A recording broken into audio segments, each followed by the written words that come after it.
ကာမချမ်းသာကိုပယ်ပြီးတော့အဲ့ဒီအနှောင်ဖွဲ့ကိုဖြတ်တောက်ပြီးတော့နော်ကာမချမ်းသာရဲ့ပုံမှာငဲ့ကွက်မှုမရှိဘဲနဲ့ယဟန်ပြုနိုင်မယ်ဆိုလို့ရှိရင်အဲ့ဒီကာမချမ်းသာတဲ့လွန်ကဲတာလွန်နဲ့မြင့်မားတဲ့ချမ်းသာလို့ဆိုတဲ့ဇန်ချမ်းသာကိုရမယ်ပေါ့နော်အဲ့ဒီတုန်းကလည်းပဲသူဒီကာထာနှစ်ပုဒ်ကိုရွတ်ဆိုခဲ့ဘူးတယ်ဆိုပြီးတော့မြတ်စွာဘုရားကနော်ဒီအကြောင်းအရာလေးကိုပြောပြပြီးတော့ဒီကာထာနှစ်ပုဒ်ကိုဟောတာအဲ့ဒီမှာဦးဇင်းတို့အနီးဝန်းကျင်မှာရှိတဲ့တရားနာပိသက်တွေတရားသူတရားမြတ်တွေရကြတယ်လို့ဒါဓမ္မပဒအထက်ကရာထဲမှာလည်းပဲအဲ့လိုဖွင့်ဆိုတယ်ပေါ့အဲ့တော့ဦးဇင်းတို့ဒီမှာခိုင်မြဲတဲ့အနှောင်ဖွဲ့ဆိုတာလေးနဲ့ပတ်သက်ပြီးတော့တန်ရောစဉ်10ပါးရှိတယ်ဆိုတာကိုအလုံးကြားဘူးရတယ်ကျိုး10ကြောင်းပေါ့အဲ့ဒီကျိုး10ကြောင်းကအောက်ကိုဆွဲချနိုင်တဲ့ကျိုး5ကြောင်းရယ်နော်အထက်ကနေပြီးတော့ဆွဲတင်ထားတဲ့ခြီထားတဲ့ကျိုး5ကြောင်းရယ်ဆိုပြီးတော့ကျိုး10ကြောင်းဥဒ္ဒံပါကိယအဒောပါကိယစားတော့အဲ့လိုသုံးတယ်နော်အထက်အဖို့ကိုရောက်စေတတ်တဲ့ကျိုး၅ကြောင်းရဲ့အောက်အဖို့ကိုရောက်စေတတ်တဲ့ကျိုး၅ကြောင်းရဲ့အောက်ကိုဆွဲချနိုင်တဲ့ကျိုး၅ကြောင်းကဘာတုံးဆိုတော့တက္ကာယဒိဋ္ဌိဆိုတဲ့ထင်ရှားဖြစ်ပေါ်နေတဲ့ဒီယုတ်ဒီနံဒီသဘာဝတရားကိုပုဂ္ဂိုလ်တ attva လို့ငါလို့သူလို့ထင်မှတ်မှားနေတဲ့သဘောနော်အဲ့ဒီကျိုးကအောက်ကိုဆွဲချနိုင်အဝိသိကိစ္စတဲ့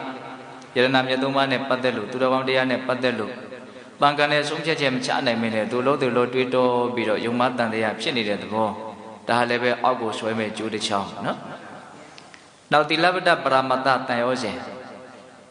အဲ့ဒါကဘာလဲဆိုတော့မဟာကြီးဆိုဘုရားကြီးရှင်းပြတာလေးကိုအမိပြုပြီးတော့ရှင်းပြရင်ပို့ပြီးတော့နားလည်နိုင်မဲခင်ရှင်ပါအကျင့်မြတ်တရားကလွဲလို့ကျန်တဲ့အကျင့်တွေကိုငြိမ်းချမ်းမှုအစစ်အမှန်ကိုရစေတယ်လို့စွဲယူတာအဲ့ဒါကိုတိလပတ္တပရမတ္တတန်ရောစဉ်စာထဲမှာဖွင့်ပြတာကခွေးခြင်းနွားခြင်းစရှိတဲ့အကျင့်တွေနဲ့ဖြူရှင်တန်ရှင်းနိုင်တယ်လို့ယုံကြည်တာမျိုးပေါ့ဒါကိုပို့ပြီးတော့ကြည်ကြည်ပြည့်ပြည့်ပြောရရင်အဲ့ဒီမဟာရှိစောဘုရားကြီးပြောထားတာလေအယမှတ်သားစရာကောင်းနော်တတိပဋ္ဌာန်တရားမဲခင်၈ပါးအစရှိတဲ့နိဗ္ဗာန်ရောက်ကြောင်းတရားမြတ်စွာဘုရားဟောထားတဲ့ဒီသူတော်ကောင်းတရားတွေကလွဲလို့တခြားတကယ်စစ်မှန်တဲ့စိတ်ရဲ့ငြိမ်းချမ်းမှုကိုရစေနိုင်တဲ့နိလန်းတွေရှိသေးတယ်လို့ထင်နေတာတခြားသောနိလန်းတွေကိုဒါလည်းပဲငြိမ်းအေးချမ်းတရားပါပဲလို့ထင်နေတာလွဲမှားတဲ့ပတ်ထင်မှုပေါ့နော်တိလပတ္တပရမတ္တတန်ရောစဉ်ဟုတ်လားဒါလည်းပဲအောက်ဆွဲတဲ့ကျိုးတစ်ချောင်းနောက်ကာမိဆန္ဒကာမဂုဏ်အာယုံရဲ့ပုံမှာနော်အလိုဆန္ဒတေကိုကောက်ရင်လောဘပေါ့လေနောက်အဲ့ဒီလောဘဟာလည်းပဲအောက်ဆွဲတတ်တဲ့ကျိုးတစ်ချောင်းနောက်ပြာပါဒတဲ့ဒေါသပေါ့နော်အဲ့တော့အောက်ကိုဆွဲချနိုင်တဲ့ကျိုး၅ချောင်းတနည်းအားဖြင့်အပယ်လေးပုံနဲ့မိတို့ရဲ့ဘဝကိုဆက်သွယ်ပေးထားတဲ့ကျိုး၅ချောင်းလို့လည်းဆိုနိုင်တယ်ပေါ့တက္ကာယဒိဋ္ဌိရဲ့ဝိသိကိစ္စရဲ့တိလပတ္တပရမတ္တရဲ့ကာမိဆန္ဒရဲ့ပြာပါဒရဲ့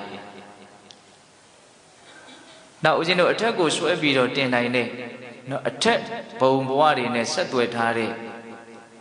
အကျိုး၅ချောင်းလည်းရှိသေးတယ်တဲ့အလုံးကိုဖြတ်တောက်နိုင်မှအပြီးပိုင်လွတ်မြောက်မယ်ဆိုတဲ့အတိပ္ပယ်ကိုစဉ်းစားရင်းနဲ့နော်ဒီအထက်ကျိုး၅ချောင်းကိုလည်းပဲမှတ်သားရမယ်ပေါ့ထက်ကျိုး၅ချောင်းကဘာလို့ပြောတော့ဆိုတော့ရူပယာကရူပယာကတန်ရောစဉ်ဆိုတာရူပပြမာတွေနော်ဖြစ်လို့တဲ့ရူပပြမာဘဝကိုတွေ့တာမေမောဆွဲမဲ့တဲ့လောဘဓာတ်တစ်မျိုးပေါ့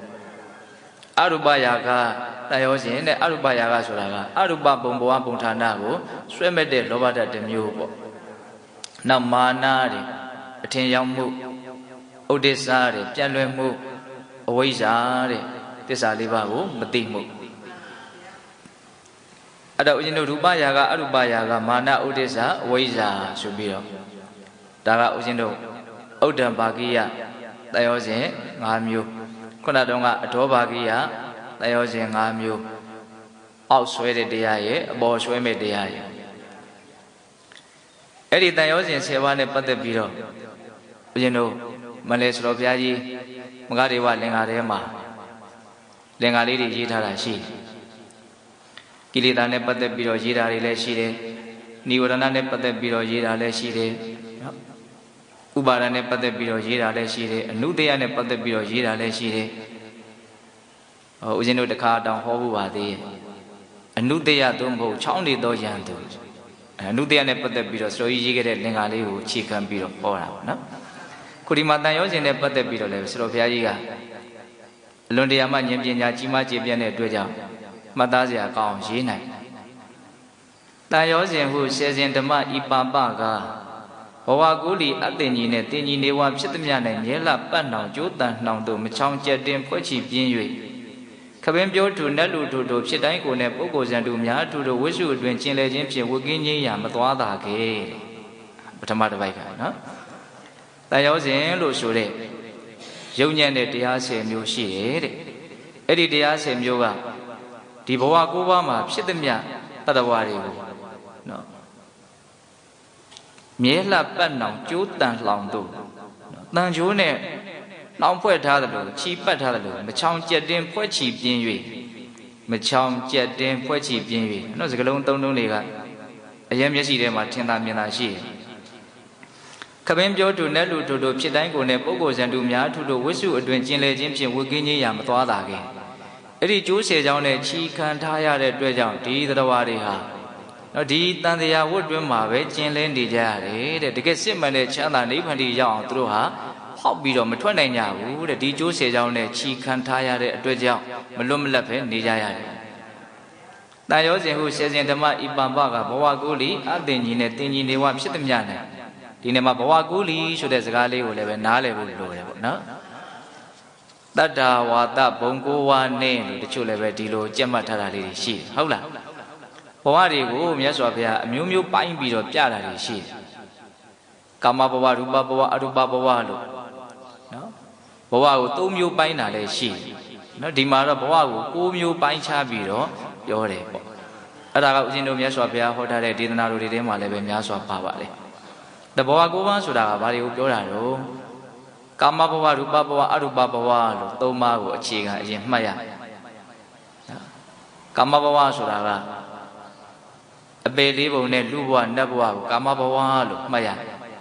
။ရူပဘဝဆိုတာကရူပဗြဟ္မပြည်ဒါကိုရူပဘဝလို့မှတ်ရတယ်။အရူပဘဝဆိုတာကရုပ်မရှိတဲ့အရူပဘုံကိုအရူပဘဝလို့အရူပဘုံမှာဖြစ်နေကြတဲ့ဗြဟ္မာတွေကိုအရူပဘဝနော်။ရူပဘုံမှာဖြစ်နေကြတဲ့ဗြဟ္မာတွေကိုရူပဘဝကျန်တဲ့နတ်ပြည်ဗြဟ္မာနတ်ပြည်လူပြည်နော်အပေလေးပုံမှာဖြစ်နေကြတဲ့တရားတွေကိုကာမဘဝလို့ကာမဘုံလို့ဒီလိုမှတ်ရတယ်ကာမရူပအရူပပြီးတော့ပါလို့တင်ကြီးတဲ့အတင်ကြီးတဲ့နေဝတင်ကြီးနာတင်ကြီးနော်တင်ကြီးဘဝအတင်ကြီးဘဝနေဝတင်ကြီးနာတင်ကြီးဘဝတင်ကြီးဆိုတာဘာပြောအောင်ဆိုတင်ညာရှိတဲ့ဘဝခုဒါမှမဟုတ်ဦးဇင်းတို့ရနေတဲ့ဘဝဟာအဲ့ဒီတဲကိုလည်းအကျုံးဝင်တယ်တင်ညာရှိကြတဲ့တရားဝါတွေပေါ့နော်နတ်တွေလည်းပဲဒါတင်ညာရှိကြတဲ့တရားဝါတွေဗြဟ္မာတွေထဲမှာလည်းတင်ညာရှိတဲ့ဗြဟ္မာတွေရှိရနော်အဲ့တော့အတင်ကြီးဆိုတာတင်ညာမရှိတဲ့ဘုံဘဝကိုပြောတာတတ္တဝါတွေနေထိုင်ရာဘဝကိုပြောတာအတင်ကြီးနော်တခါနေဝတင်ကြီးနာတင်ကြီးဆိုတော့တင်ညာရှိသည်လေးမဟုတ်တင်ညာမရှိသည်လေးမဟုတ်နော်နေဝတင်ညာနာတင်ညာယနာဘုံမှာရောက်နေကြတဲ့တတ္တဝါတွေကိုရည်ညွှန်းတာနော်အဲ့တော့6မျိုးရှိသွားပြီနော်နောက်ဦးဇင်းတို့ခန္ဓာ5ပါးနဲ့ခန္ဓာဆိုတဲ့အစုအဖွဲ့နဲ့ပိုင်းဖြတ်ပြီးတော့ပြတာလည်းရှိသေးတယ်အဲ့ဒါကဘာလို့ဆိုဧကောကာရဘဝစတုဩကာရဘဝပြင်စောကာရဘဝဧကောကာရဆိုတာခန္ဓာတစ်ပါးပဲရှိတဲ့ဘဝနော်အတင်ညတဘုံဘဝတွေကိုလည်းပဲတချို့ကြားဘူးလိမ့်မယ်လို့ထင်တယ်နော်အတင်ညတဗြဟ္မာဆိုတဲ့ကြားဘူးတယ်မဟုတ်လားအေးဟုတ်ခန္ဓာတစ်ပါးပဲရှိတယ်နော်နာခန္ဓာ၄ပါးမရှိဘူးယုတ်ခန္ဓာပဲရှိတယ်နောက်စတုဩကာရဆိုတာနာခန္ဓာ၄ပါးပဲရှိတယ်ခန္ဓာ၄ပါးပဲရှိတယ်ခန္ဓာ၅ပါးမစုံဘူးပေါ့နော်နောက်ပြင်စောကာရဆိုတာခန္ဓာ၅ပါးစုံတယ်ဒါကဘုသူတ္တပြောပြတယ်နော်ကာမဘဝရူပဘဝအရူပဘဝတင်ကြီးဘဝအတင်ကြီးဘဝနေဝတင်ကြီးနာတင်ကြီးဘဝဧကောကာရဘဝစတုဩကာရဘဝပြင်စောကာရဘဝဘဝကိုကိုမျိုးပိုင်းပြီးတော့နားလေကြည့်တာဒါကိုဆိုကြီးကရေးတာတန်ရောစဉ်ဟုဆယ်စဉ်ဓမ္မဤပံပကဘဝကုလီအတင်ကြီးနဲ့တင်ကြီးနေဝဖြစ်သည်များ၌မြဲလှပတ်နှောင်ကျိုးတန်လှောင်တို့မချောင်ကျက်တင်ပွဲချီပြင်း၍ခပင်းပြောသူနတ်လူတို့ဖြစ်တိုင်းကိုယ်နဲ့ပုဂ္ဂိုလ်ဇံတို့များတို့ဝိစုအတွင်ကျင်လည်ခြင်းဖြင့်ဝကင်းငြိမ်းရာမသွားတာခဲ့မသွားတာဘူးဆိုတဲ့စကားလုံးလေးသေချာခန်းစားကြည့်နော်မလှုပ်တာဘူးဟုတ်လားအကြောင်းမျိုးမျိုးကြောင့် ဒီတွေကနေမထွက်တာဘူးစကလုံးအသုံးနှုန်းတွေကတည်တည်ချာလေးစစ်စစ်ပေါက်ပေါက်တွေးကြည့်ရင်အလွန်ရတာရှိတယ်နော်သူကပြောလို့တဲ့သဘောလေးတွေကိုမြင်ရတယ်ပေါ့ဟုတ်လားဝကင်းချင်းရမသွားတာခဲ့ဘာလို့မသွားတာတော့နော်အဲ့ဒီတန်ရုံးတင်ကျိုးတွေကမချောင်ကြက်တင်ဖွဲ့ချီပြင်းပြီးဖွဲ့ထားတာချီထားတာချောင်းကိုမချောင်ဘူးအလွန်ကိုကြက်ကြက်တဲ့ချီခံထားရတယ်နော်မချောင်ကြက်တင်ဖွဲ့ချီပြင်း၍ခပင်းပြောထူနတ်လူထူထူနော်ဖြစ်တိုင်းကိုလည်းပုဂ္ဂိုလ်ဇန်တူများတူတို့ဝိစုအတွင်ကျင်လေခြင်းဖြင့်ဝကင်းချင်းရမသွားတာခဲ့ဒီတည်းပဲနေရတာနဲ့ပဲချိန်ကုန်နေတယ်ပေါ့ဆိုလိုတာအဲ့ဒါကိုဆက်ပြီးတော့ဆိုရဘလို့ရေးတော့ဝိစုအတွင်ကျင်လေခြင်းဖြင့်ဝကင်းချင်းရမသွားတာခဲ့ကာမရာဂဘဝစသည်တဲ့ဒါကတန်ရောစဉ်10ပါးကိုသူကအတူချုပ်လေးပဲပြောလိုက်တော့တယ်ကာမရာဂတန်ရောစဉ်ဘဝရာဂတန်ရောစဉ်ဟုတ်လားအဲ့ဒီတန်ရောစဉ်တွေဟာကာမရာဂဘဝစသည်လူတို့ပြည်ဝဲကြာကြီးမကတိမ်မွေ့လာတာအလွန်တိမ်မွေ့တဲ့ကြိုးမျိုးပေါ့တန်ရောစဉ်တရားကြာကြီးမကတိမ်မွေ့လာတာဒေဝဗန္ဒနာနတ်မနှမျိုးနတ်တို့ကျိုးထက်ထဘိုးလံကစစလွန်၍အပန္ဒရာဟရယ၌ဖွက်ထသိမ့်မွေချီနှောင်လေလေဒေဝဗန္ဒနာနတ်မနှမျိုးနတ်တို့ကျိုးထဲတဲ့နတ်တွေရဲ့ကျိုးတဲ့တောင်ခိုင်မြဲတယ်တဲ့အဲ့တော့ဒီနေ့မှာနတ်တွေရဲ့ကျိုးဆိုတာနဲ့ပတ်သက်ပြီးတော့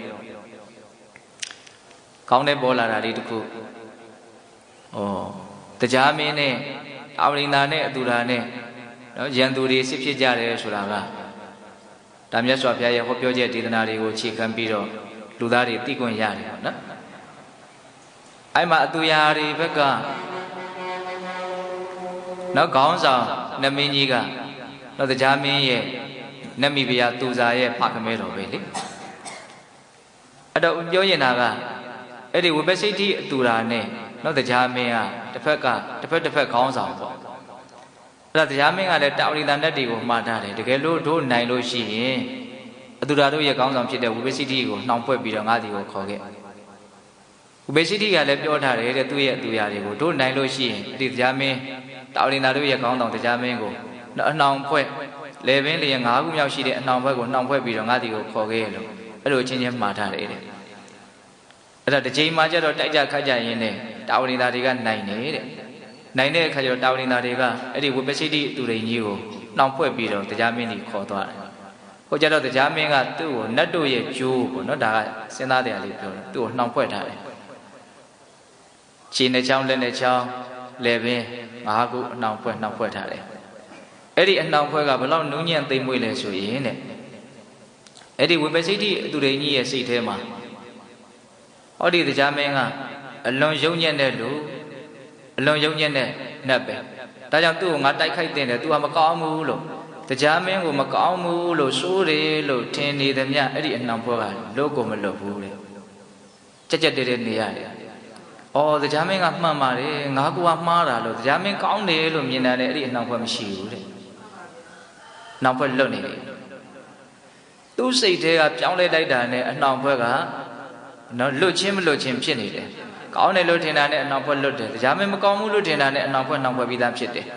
ဘယ်လောက်နူးညံ့သိမ်မွေ့တဲ့အနှောင်ဖွဲ့တယ်နော်စိတ်ပေါ်မှာမူတည်ပြီးတော့ကိုဖြစ်နေတာတရားမင်းကောင်းတယ်လို့ထင်တာနဲ့လွတ်တယ်မကောင်းဘူးထင်တာနဲ့နှောင်ဖွဲ့ပြီးသားဖြစ်တယ်ကဲနော်အဲ့ဒါကိုစလိုကြီးကဒီမှာဒေဝဗန္ဒနာနတ်မနတ်မျိုးနတ်တို့ကျိုးထက်တဘိုးလံကဆဆလွန်၍အဲ့ဒီနတ်တွေရဲ့ကျိုးထက်အစာပေါင်းများစွာတာလွန်ပြီးတော့နူးညံ့တဲ့သိမ်မွေ့တယ်ခိုင်မြဲတယ်နော်ဒေဝဗန္ဒနာနတ်မနတ်မျိုးနတ်တို့ကျိုးတဲ့တဘိုးလံကစစလွန်၍အပန္ဒရာဟရယ၌ဖွက်ထသိမ်မွေချီနှောင်လေးရတယ်ဘယ်မှာချီထားတာတော့ဆိုတော့အော်ဒီဟရယဝတ္ထုမှာမှီးနေတဲ့စိတ်ကိုချီထားတာတဲ့ကျိုးဆယ်ချောင်းနော်အပန္ဒရာဟရယ၌ဖွက်ထသိမ်မွေချီနှောင်လေးလျက်မရွေစအားတဲ့ရွေလို့ကိုမရဘူးတဲ့သူ့ရဲ့စကလုံးတစ်လုံးစီအတိပ္ပယ်ခက်စစ်ဖွင့်နေလို့ရှင်တရားပြီးမှာမဟုတ်ဘူးနော်အပန္ဒရာဟရယ၌ဖွက်ထသိမ်မွေချီနှောင်လေးလျက်မရွေစအားသားမယားနဲ့တိုင်းကားပြည်ရွာမကွာစနိုင်သက်ဆုံးတိုင်ဤတဲ့ဒီလိုနဲ့ပဲသိရတာပဲပေါ့အသက်ဆုံးထိနေသွားတာပဲပေါ့လက်ကင်မထိမျက်စိမထင်ကျိုးဆယ်မြင်ဖြင့်သို့တင်မပြတ်ဆဲခွေပတ်ပြီးတဲ့ကဲတန်ရောက်စဉ်ကိုပြောပုံလေးနော်လက်နဲ့ကင်လို့လည်းမထိဘူးတဲ့ကင်လို့မရမျက်စိထဲမှာလည်းမထင်ဘူးတဲ့ကြည့်လို့လည်းမြင်ရတာမဟုတ်ဘူးနော်လက်ကင်မထိမျက်စိမထင်ကျိုးဆယ်မြင်ဖြင့်ကျိုးဆယ်ကြောင်း သို့သည်မပြတ်ဆဲခွေပတ်ပြီးမလွတ်နိုင်ကြကိုဘဝ